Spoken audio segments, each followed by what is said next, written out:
Okay, we're back with part two of our conversation with Christos Makridis, uh, who is an economist and a technologist, and the co-founder and chief technology officer at or of Living Opera, which brings or is attempting to is in the process of bringing blockchain technology in the form of DAOs, DAOs, decentralized autonomous organizations, to what I'll just call generally here arts philanthropy, something about which Christos has written for City Journal, which caught our eye.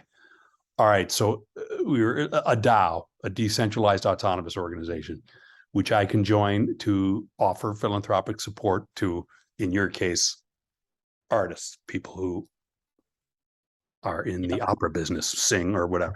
Or any of the performing arts. Yeah. That's actually one of the things we want to open it up to, just artists in general. Yeah, no, thank you. So what does this mean for philanthropy? I used to work on the program staff of a foundation. If philanthropy is fully DAO'd, there's no need for stinking middlemen like program officers, or, by the way, fundraisers, which is an industry. It's so decentralized, you don't need middlemen. Well, no, it's a good question. And actually, I want to, before answering that specific part, I want to go to the whole area of AI and automation. And so when statistical packages came out, like Stata, R, MATLAB, SAS, etc., that didn't displace econometricians. It actually increased the value added that econometricians could create, because now you're not spending all your time doing matrix algebra, working with small samples of n equals 200. Now you're actually able to work with much bigger data. You're able to deal with dimensionality reduction and so on. So there's a very open question in the empirical literature that I actively contribute to and research on and publish on, about the complementarity versus the substitutability of new technological innovations. Now, that is what we think that DAOs will do, is it will enhance the capabilities of many people already in philanthropy and allow individuals to outsource tasks to smart contracts that they didn't love doing. It's like how much does somebody love following up on an email where you're expecting to get a reply, but now you can automate it in so that maybe a reminder goes out, and then when that something happens, then this condition gets met. So it is true that there will probably be some jobs that end up getting displaced, just like with the emergence of AI. There's some jobs that do get displaced. And think about farming. Farming used to be 50% or more of the employment share in the United States. Now it's less than 2%. But how many people want to be farmers full time? And so there are technological improvements that over the course of 50 years do end up changing jobs, but that's not necessarily immediate. And so we do believe that this technology will augment and improve the lives of many people in the philanthropy space rather than putting people out of work. It does seem to be, this might be a form of the same question, but I don't know, an individualization of philanthropy or philanthropic support over institutionalization. I'm going to use your tool here to support a particular artist, and that's kind of the way you phrased it when you were describing it there in the open. What if I work for a symphony? I mean, or what if I care about it? I'm on the board of a symphony. I should be a little leery of this way of supporting symphonies through individuals. No? Yeah, no, I don't think that. I think that there's many different types of DAOs. Just like think about AI, it's not some homogeneous one size fits all solution. You might have some AI packages that are solving a super simple optimization problem. You're just doing a regression to learn about certain data. Others might be much more automated, where some data comes in and makes a recommendation. There's multiple forms of complexity. So for a symphony or for an opera house, you might decide to create a permission blockchain versus a permissionless. And I was just doing another interview earlier today about this, where I was making recommendations to to corporations and to people that are like CFOs or kind of in an accounting role, where the organization chooses to take their activity and to do their accounting on a permissioned blockchain. So there's many different use cases for blockchain in an organization. Now, for the more specific thing that we're doing with a DAO is that we are, as you said, trying to really put the the value back to the artist, because it is true that there are many big institutions that have extracted rents from the system for a very long time, and that has put artists at a disadvantage. All these rent-seeking behaviors where certain intermediaries have entered into the process, and that has come at the disadvantage of many artists that are struggling to just make enough money to literally pay their rental agreements, or to go out and get voice lessons if they're an opera singer and whatnot. And so we do want to provide the proper remuneration to artists and to give them a pathway to apply for funds. Because right now, if you're an artist, you can't apply to the National Endowment of the Arts. The NEA does have strategic value at a national level, but individual artists can't work through them. So foundations, for example, serve a very complementary role, where they're trying to make bigger check sizes donations, where a philanthropist maybe comes with $10 million and or 1 million or 500K, whatever it might be. And the foundation can be very effective vehicle for vetting that, working with people on that. Versus here, we're trying to help an artist that just needs $500, that just needs $1,000. And that's something that is a separate market, a separate use case than a big foundation. And the last thing I'll say is that we've been talking with Philanthropy Roundtable around these ideas as well, and they're very interested. And so I think that there's broad appeal for using technology to make the process more efficient and to automate away things that have just been kind of like a nuisance for an individual to deal with, and just to create more transparency and more trust in the underlying institution. So I think there's a complementary story to go on here. And one could theoretically create a DAO for symphonies, for institutions, as opposed to individuals, right? Okay, and then you would voluntarily join that way. Yeah, DAOs.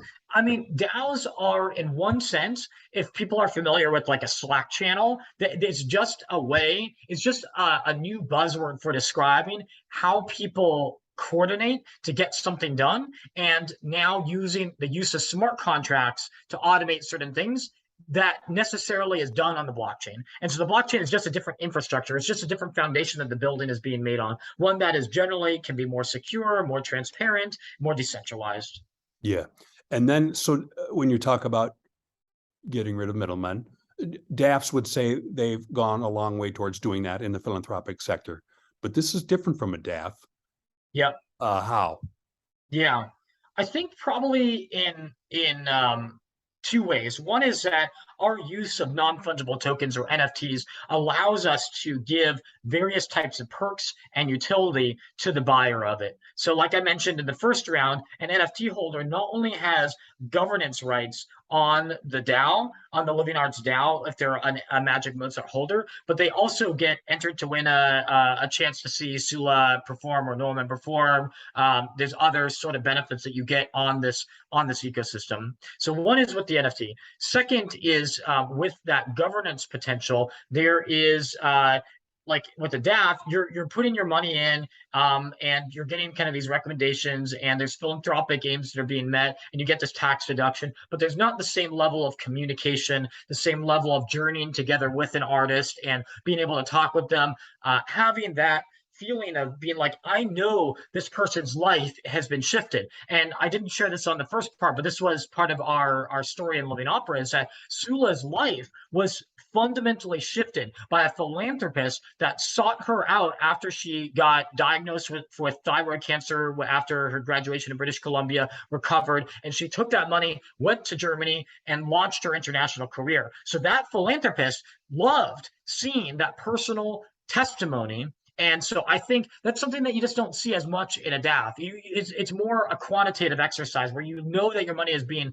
maybe put to better use, but you're not seeing a life that is documented. All right. So a DAO in the higher education context would be great, wouldn't it? If I'm, let's just call me a conservative, and I think I want to support, scholarship, research that might be in line with my worldview. This would be great for me. I could get around the university mechanism, prevent me from doing that, maybe if I'm a cynic. And then, I don't know, can I support particular teachers at K-12 schools? Sure. Or, getting rid of middlemen, the rent seekers, has great benefit, but also some costs. But what about moving this concept to other contexts? Yeah. How easy? Education is a really good sector where this could be applied to. Admittedly, there's a lot of questions that would need to be resolved. For example, what is contractually possible for a school teacher, for a professor to say yes to? Can they be part of the DAO at the same time as the university? How does the IP work between the two? So if you get funded via the DAO versus the university. So there are a lot of questions, but qualitatively, the model certainly applies very well because it's about decentralizing and building community. It's about decentralization and it's about community building. And one of the challenges in the education space is that faculty, their incentives are kind of disconnected from the students that they're teaching because they get promoted to tenure based off of a set of publications with a narrowly defined set of journals, and so it's not based off of value added with the teachers. It's not based off or with the students. It's not based off of how well does a student do 10 years from now. And so creating a stronger link between the community or students, supporters, et cetera, and the faculty could very much shift the incentives in a positive direction. But there's a lot of questions that would obviously have to be answered in order to successfully apply that. Mm-hmm. Well, so what's next for Living Opera? Well, get your C3 status. Yeah, we are wrapping up that paperwork, working with a really good lawyer in Nashville, and grateful for his firm. We are also putting out a couple more NFT collections. One that's going to come in November that we're going to premiere at Art Basel is about it's a 20-minute beautiful sound music NFT. It's something that Richard Wagner produced, and it's called Wesendonck-Lieder. Sula sang it, Norman directed it, and so I'm really looking forward to seeing that out. It's honestly, I think it's going to be like a beautiful piece of music that you can just listen to if you're like taking a bath, if you're trying to fall asleep at night and just putting it on a loop. So it's just going to be a beautiful sound. We're also working with Greece and around something called the Maria Callas NFT collection.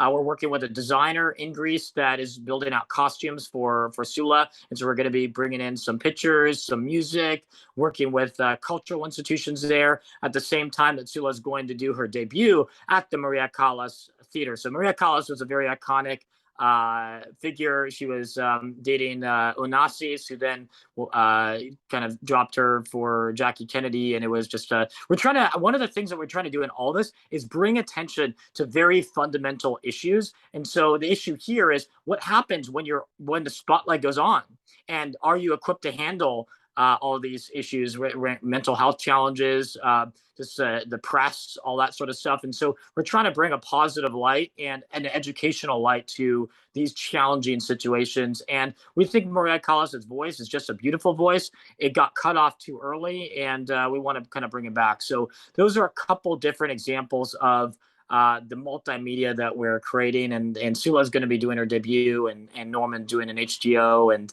so people that love opera should kind of check out Norman and Sula. Their voices are incredible, and every time I hear them sing, it makes me cry. And that was what actually brought me into the classical music space, was just wow, this is incredible. This is beautiful. I've never heard anything like it.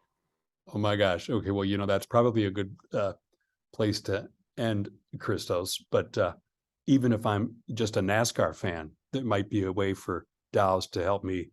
Yeah. This is a general purpose technology that applies across sectors. So it's poised to create a lot of innovation in the years ahead. Great. Well, thanks so much for doing this with us. I totally appreciate it. And yeah, thank you, Mike. Yeah.